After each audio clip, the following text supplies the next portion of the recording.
All right, so welcome back to another Coaches Chat. Today we have, she's not a new guest to our YouTube or podcast channel, but she's being newly introduced as part of the MTMM coaching team. So I'm very excited to introduce Miss Laura Semotiuk. She is our junior nutritionist / intern and is also a media and content creator. So Laura and I have been working pretty closely for the past many months in this role itself. And yeah, I've been really excited about all the work that Laura's been putting in and contributing to the community. So all of these amazing recipes you're seeing going up on the website and on Facebook and on Instagram, Laura's had a big part in creating those.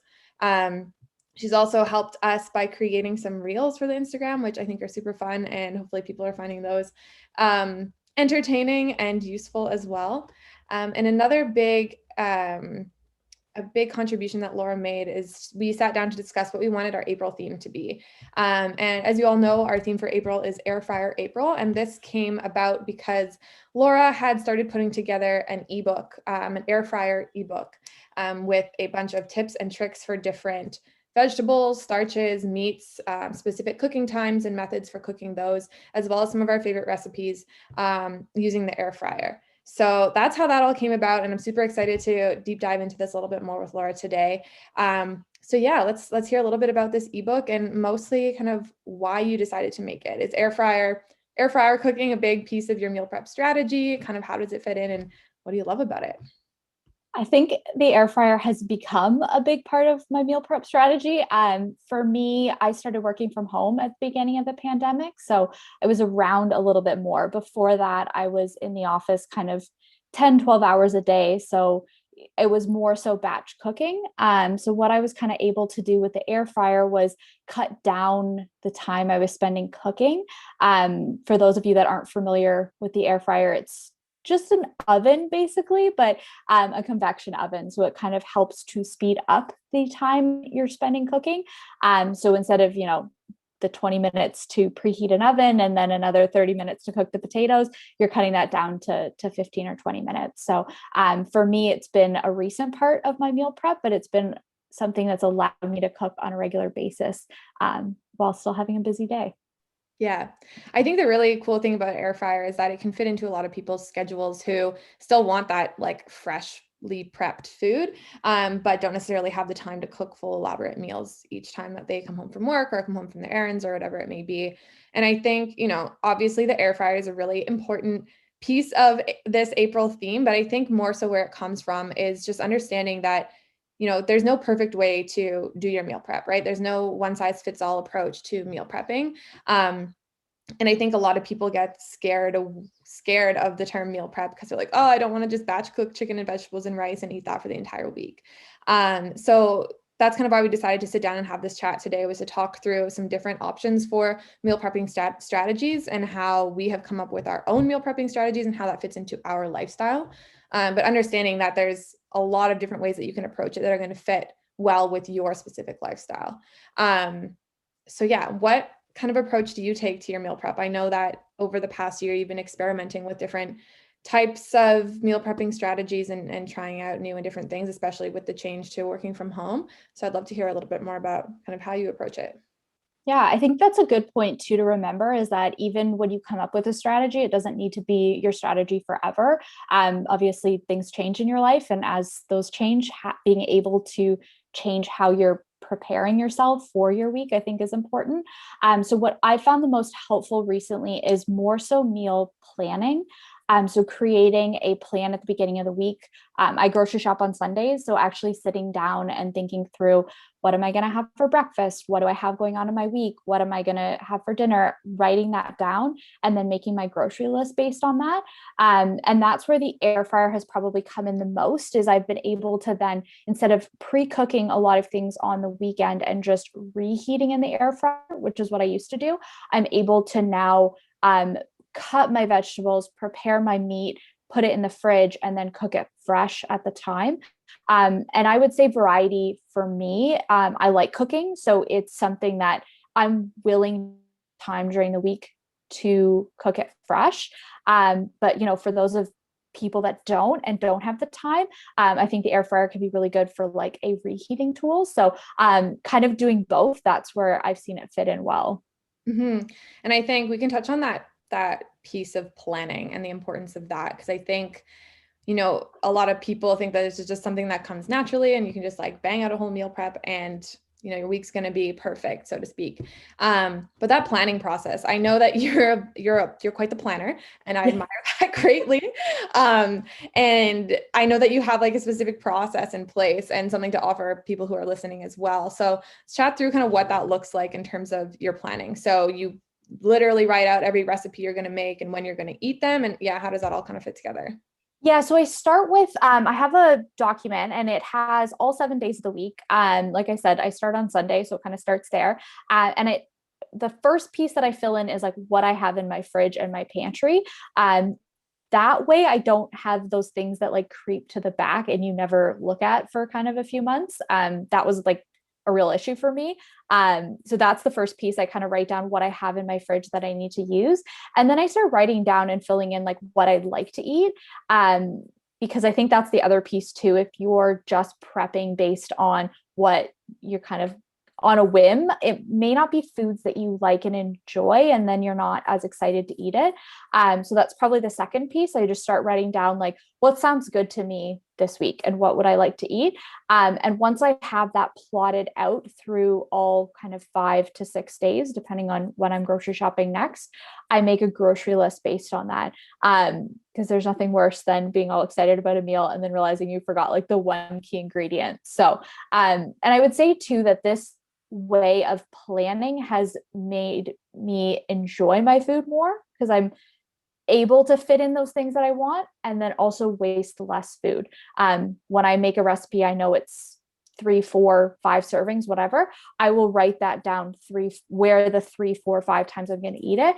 And that way you're not kind of left at the end of the week with that fridge full of random assortment of things that just never get used. Mm-hmm. And you live with your husband. So how does that fit into this plan as well? Because I know that's a big thing that comes up with clients often is, well, I have this family to feed, or I have to, you know, work around my husband or my roommate, whoever it is that they're living with, if they're living with anybody. So how do you work in Jackson's preferences? I think number one is communication. At the beginning, when I kind of started doing this, we talked about like what meals I was going to make for both of us, what meals I was going to make for just myself. So I make my own breakfasts and lunches, and then I make dinner for both of us. So when I do the meal plan, I talk to him about what he'd like for dinner, you know, how's his appetite this week? Like, you know, does he want a lot, a little, like what's he kind of feeling like? So that way I can build that into my plan. And then I think the other piece is when I prepare food. So for my breakfast and lunches, I do a lot of like pre-cutting of vegetables, meats, things like that. Because that also can kind of like speed up your time cooking. I put those in a separate container and make sure it's clear that like, these are mine. Please do not touch, which sounds ridiculous, but there's nothing worse than kind of having something in your head that you want to do and then it not being available. So I think with anyone else that you're cooking for, it's a lot of communication and kind of talking to them about what they would like and how does that impact how much to cook. And if you're planning and doing that ahead of time, then that will reflect in the groceries you buy and what you're able to cook. And then I think it just kind of makes your week a lot smoother. Yeah. A lot of planning that goes into that, a lot of communication, which I think is really important too. And just being upfront about what you want and what you need and what you're expecting from others as well as yourself too, right? Because if you're communicating that with other people, it's much easier for them to support whatever your goals are, I think, as well. Yeah. And I think a lot of people have the fear of their partner or their family not supporting them.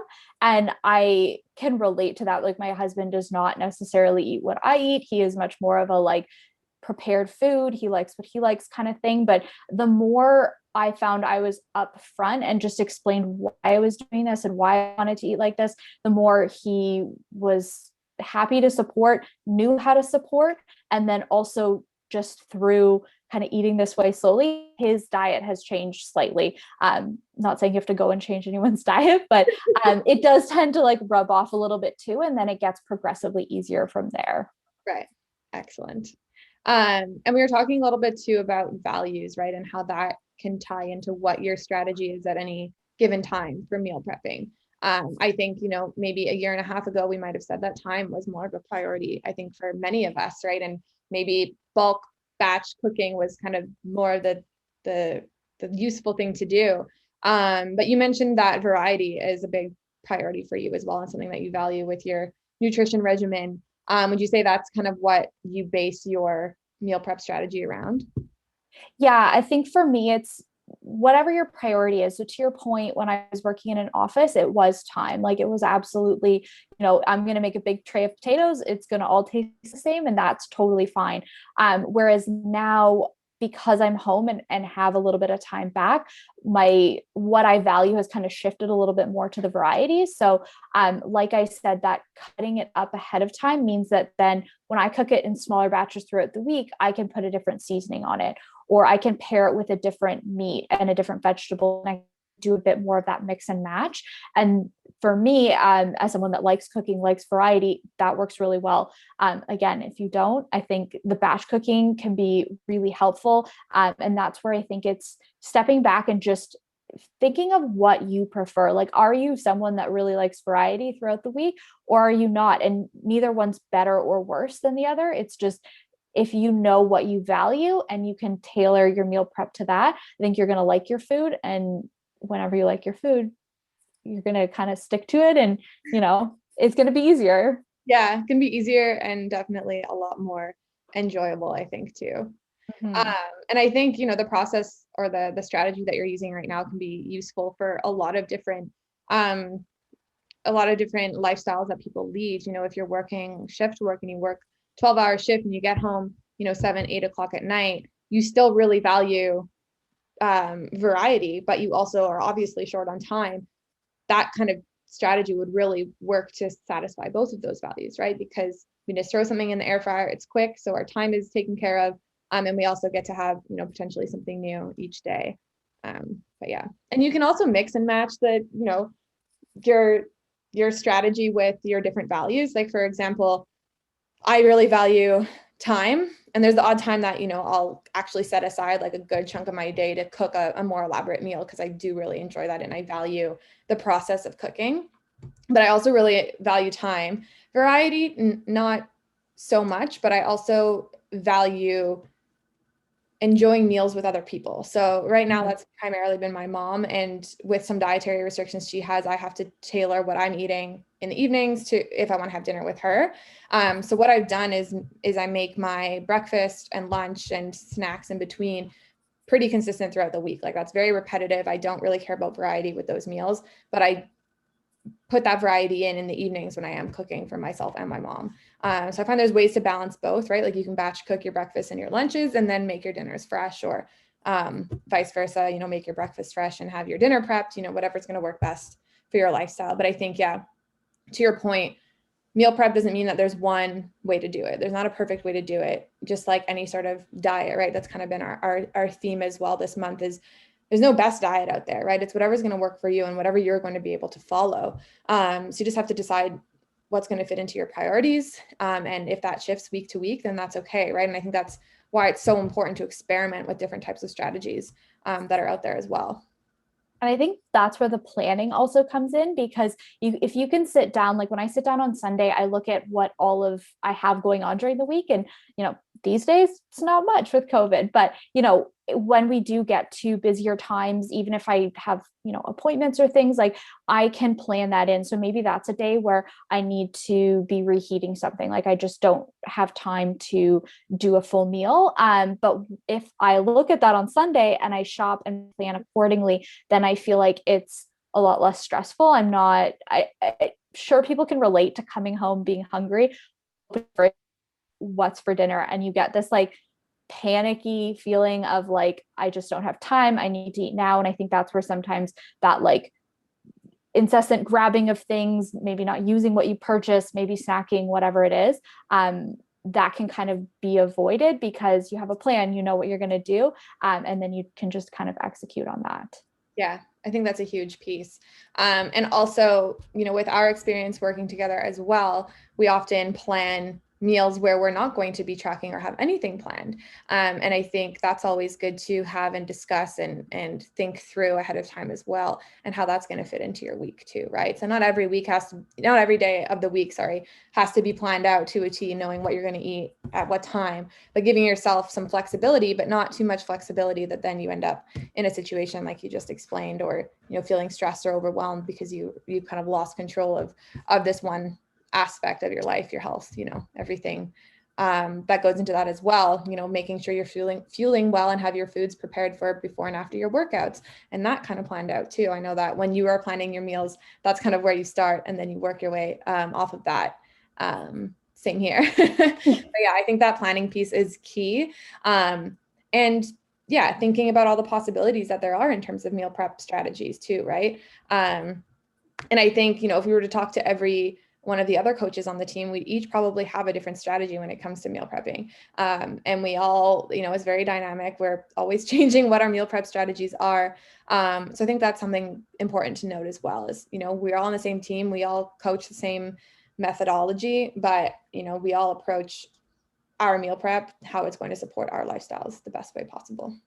I think that's the most important thing, right? Is there is no one size fits all for everyone, and nobody's meal prep is going to work 100% for you all times throughout the rest of your life. And the more you can be open to trying new things, I think, and seeing what works, because it might work, it might not, then you can kind of keep moving forward with that information and building something that's even more so tailored to you. Exactly. And to that point, that's why we have these amazing resources for you that Laura has put together. So we have the planning worksheet, which will be available for download in the caption or bio or whatever, wherever you're listening to this. And then we also have the air fryer ebook. So it is on the site to download. And yeah, we'd really encourage you to go take a look. It's only $5.99 Australian dollars. So I think that's even less for us over here in Canada. And you'll be able to learn some tips and tricks for how to make the most out of your air fryer. Like I said, specific cooking times for different vegetables, starches, meats, and then a variety of recipes as well to go along with it. So be sure to check that out. Let us know if you have any questions or want any more information before you do purchase. But super excited about that and really grateful for Laura and to have her put together such helpful resources. So yeah, we're looking forward to continuing to work with Laura, and you guys will probably see her in a different capacity very soon. Excellent. Yes. Well, thank you for your time today. If anybody has any questions for Laura, feel free to reach out to her, laura@marriedtomymacros.com, or just comment below and we will respond to you as soon as possible. All right. Well, I'll look forward to more of these chats in the future. But yeah, thanks for listening.